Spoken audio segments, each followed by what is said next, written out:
Siang Bu, saya dengan Dr. Raisa sebagai dokter jaga pada hari ini. Dengan Ibu siapa Bu? Ibu Nani dok. Ibu Nani, usianya berapa Bu? 50 tahun. Alamatnya di mana Bu? Tangerang dok. Baik Ibu, datang ke sini yang sakit Ibu atau anaknya? Anak saya nih dok. Oh, anak Ibu. Adik namanya siapa Dek? Jessica. Jessica umurnya berapa? 8 tahun. Oh iya. Baik Bu, anaknya ada keluhan apa Bu? Ini dok, nyesak dadanya, Sesak napas. sesak nafas. Kalau boleh tahu sesaknya sejak berapa hari yang lalu Bu? Kurang lebih seminggu yang lalu dok. Seminggu yang lalu. Iya. Lokasi sesaknya itu di daerah mana Ibu tahu nggak? Di dadanya. Di seluruh dada atau di satu tempat atau menjalar ke bagian yang lain? Di dada aja. Di dada, di tengah-tengah bagian. Iya.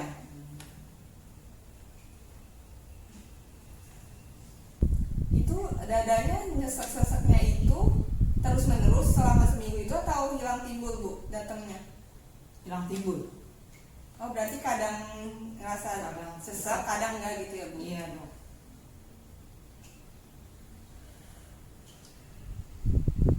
Lalu ada gejala lainnya nggak Bu? Panas sama batuk dok. Oh panas sama batuk. Itu udah berapa hari yang lalu Bu? Sama kurang lebih seminggu dok.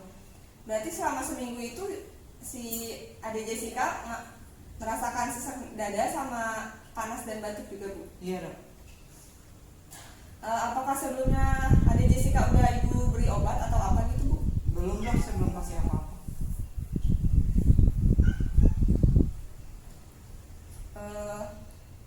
Tapi adanya suka rewel nggak Bu kalau misalkan lagi merasakan keluhan sesak napas atau gimana? Kadang-kadang rewel, kadang-kadang enggak.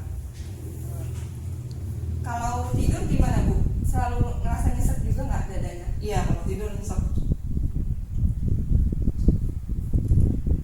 Ibu saya mau tanya ini ya Bu, riwayat kehamilan Ibu dulu. Jessica lahirnya normal apa sesar Bu? Normal dok. Normal. Kalau waktu hamil dulu pernah mengalami gangguan gitu nggak Bu? Enggak kan? Enggak ada dok, enggak ada. Kalau riwayat imunisasinya Bu dulu Jessica udah imunisasi apa aja? Udah lengkap dok. Oh berarti Ibu selalu ikutin imunisasi semuanya? Iya, imunisasi dasar udah lengkap. Kalau dari faktor keluarga Bu, pernah ada yang mengalami keluhan seperti Jessica nggak? Kayaknya nggak ada deh dok. Ibu nggak pernah mengalami keluhan? Enggak. Sebelumnya Jessica pernah mengalami keluhan seperti ini Bu? Belum pernah, baru kali ini.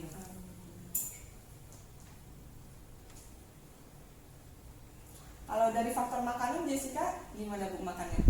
Makanya mau sih. Suka Makannya gampang. Tapi makannya gimana Bu? Makan sehat atau? Ya makan sehat, jangan jajan di luar kan saya suka masak.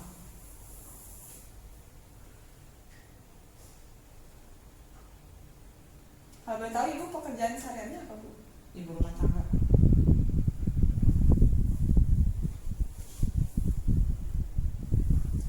Biasanya kalau yang memperberat keluhannya Jessica itu kalau Jessica lagi ngapain itu Bu?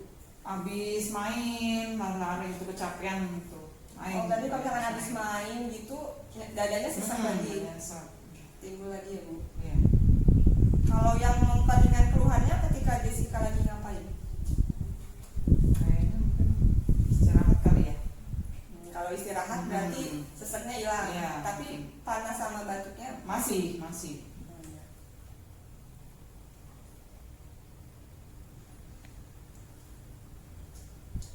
Oke baik Bu, saya ulangi keluhannya ya Bu. Ibu Nani usia 50 tahun, alamat di Tangerang, dengan anaknya yang bernama Jessica usianya 8 tahun. Datang dengan keluhan Jessica mengalami sesak napas sudah sejak seminggu yang lalu, disertai gejala penyertanya yaitu panas dan batuk sudah selama seminggu, dan sesak napasnya itu hilang timbul tetapi panas dan batuknya terus menerus selama seminggu. Selama seminggu ini belum Ibu kasih obat apapun, dan juga sebelumnya Jessica tidak pernah mengalami keluhan seperti ini, dan dari keluarga juga tidak pernah mengalami keluhan yang sama ya Bu. Dari riwayat kehamilannya itu Jessica lahir secara normal dan tidak ada gangguan pada proses kehamilan ibu. Terus riwayat imunisasinya sudah lengkap. Dari faktor makanannya juga sudah bagus, makan sehat. Dan faktor yang memperberat keluhan Jessica-nya itu adalah ketika Jessica main lalu sesek dadanya itu timbul lagi, dan juga faktor memperingannya ketika Jessica istirahat. Pekerjaan ibu di rumah tangga ya Bu. Iya. Baik Bu, apakah ada yang ingin ibu tambahkan dari kesimpulan yang saya buat barusan Bu? Enggak, sudah cukup kok. Sudah cukup. Oke baik Bu, kalau sudah cukup, selanjutnya saya akan melakukan pemeriksaan fisik kepada Jessica ya Bu. Iya dok. Nanti saya akan memeriksa bagian dadanya Jessica. Mungkin pemeriksaan ini sedikit tidak nyaman bagi Jessica, karena nanti saya akan membuka bajunya karena saya akan memeriksa dadanya, dan saya akan sedikit mengetuk-ketuk bagian dadanya Jessica untuk mengetahui apakah terdapat kelainan pada bagian jantung Jessica atau tidak. Apakah ibu bersedia anaknya dilakukan pemeriksaan Bu? Bersedia. Oke baik Bu, jika ibu bersedia, saya akan bersiap-siap dulu, nanti Jessica segera di meja pemeriksaan ya Bu. Iya dok. Dah.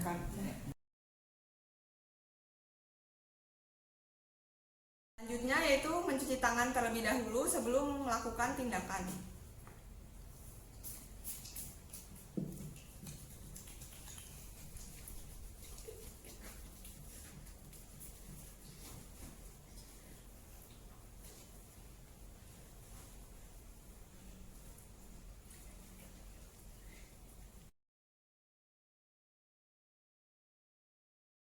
Tingkat kesadaran pasien yaitu kompos mentis. Pertama yaitu melakukan inspeksi.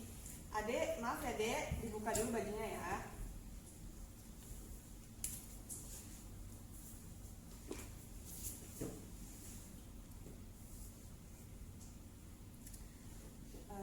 Yang pertama diinspeksi dimulai dari kaki antara kanan dan kiri, yaitu kakinya simetris. Selanjutnya yaitu inspeksi pada bagian mata. Mohon maaf ya Dek. Pada mata tidak tampak adanya konjungtiva anemis. Selanjutnya yaitu inspeksi kulit, warna kulit merata. Dan selanjutnya yaitu inspeksi pada bagian dada. Pada bagian dada di sini bentuk dadanya normal, tidak terdapat kelainan, dan juga dinding dadanya simetris, tidak terdapat penonjolan pada prekordium, dan juga tidak terdapat bekas luka. Selanjutnya yaitu palpasi ictus cordis. Ictus cordis dipalpasi berada pada ICS 5 midclavicular line sinistra. Normalnya ictus cordis teraba pada orang kurus, dan pada ictus cordis tidak terdapat adanya getaran atau trill.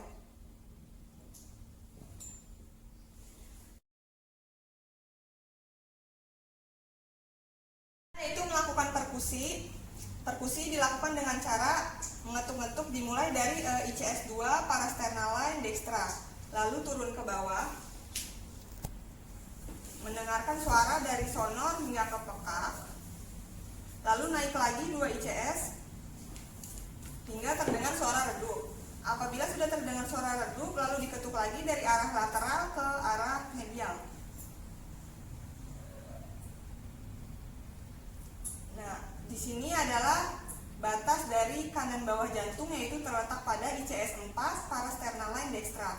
Selanjutnya yaitu melakukan perkusi untuk menentukan batas kiri bawah jantung.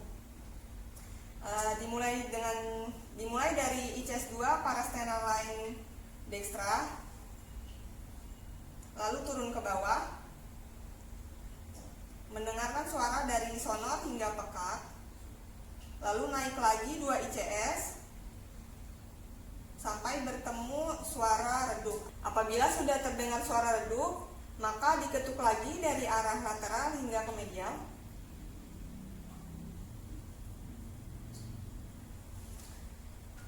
Maka di sini didapatkan batas kiri bawah jantung, yaitu terletak pada ICS 5 midclavicular line sinistra.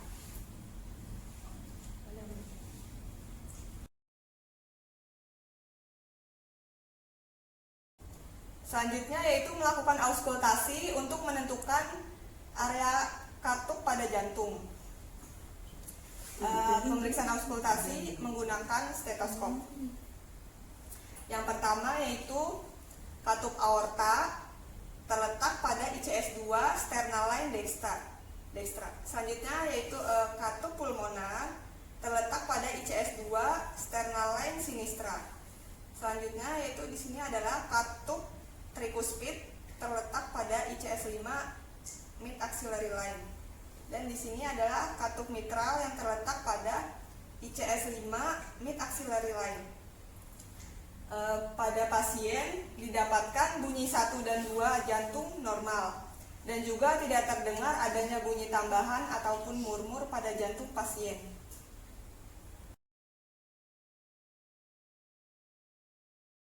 Yaitu melakukan pengukuran tekanan darah pada pasien. Dek, maaf ya Dek, kita periksa dulu.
Pada pasien didapatkan tekanan darahnya yaitu 110/75 mmHg, di mana tekanan darahnya adalah normal.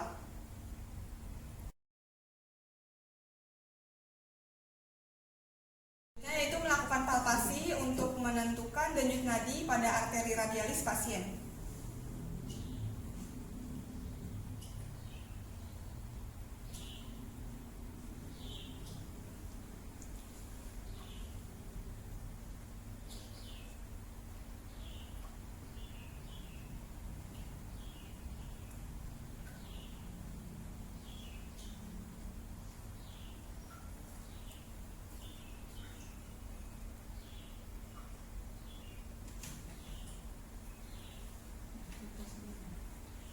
Didapatkan denyut nadi pasien adalah 60 kali, yang hasilnya adalah 120 kali per menit, yaitu denyut nadi pasien dalam batas normal.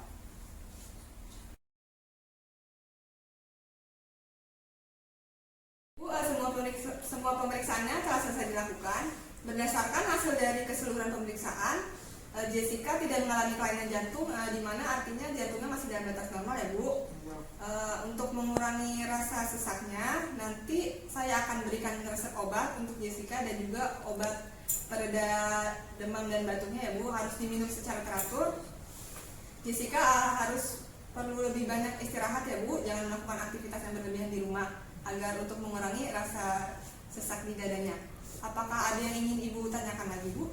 Ya Dok, cukup. Oke baik Bu, kalau sudah cukup jelas, nanti saya akan mencatat semua hasilnya di rekam medis ya Bu. Semoga lekas sembuh Jessica.